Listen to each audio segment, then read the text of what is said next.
আর শুধু বাগদাতে নয়, এখানে স্বরূপনগরে এখন বাংলাদেশ টালমাটাল এবং এখানে সক্রিয় হচ্ছে পুলিশ, এসটিএফ।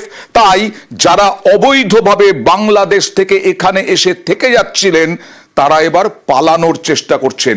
অবৈধভাবে বাংলাদেশে পালানোর চেষ্টায় 6 জনকে গ্রেফতার করা হলো স্বরূপনগরে। অবৈধভাবে বাংলাদেশে যাওয়ার চেষ্টা তারালি ও বিথারি থেকে ধৃত। কথা বলবো প্রতিনিধি অনুপমের সঙ্গে। অনুপম,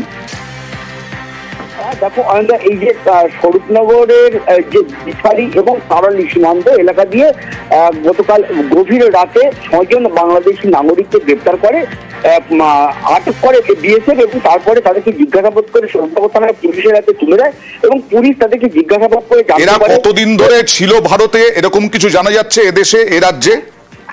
হ্যাঁ, যেটা পুলিশ সূত্রে যেটা জানা গেছে যে এরা প্রায় 1.5 বছর আগে এরা অবৈধভাবে সীমান্ত পার হয়ে ভারতে আছে এবং বিভিন্ন রাজ্যে এরা বিভিন্ন কাজকর্মের সঙ্গে এরা যুক্ত ছিল এবং যেহেতু এখন বাংলাদেশে উত্তাল হয়ে গেছে, ভারতেও বাংলাদেশের নাগরিকরা অবৈধভাবে থাকলে তাদের ধরপাকড় করছে, সেখানে তারা পালিয়ে সীমান্ত পার করে তারা বাংলাদেশে যাওয়ার চেষ্টা করছিল। সেই সময় বিএসএফ এর হাতে এরা ধরা পড়ে যায় এবং স্বরূপনগর থানার পুলিশের হাতে তুলে দিলে আজকে বসিরহাট মহকুমা আদালতে তাদেরকে তোলা হয়েছে। ওকে।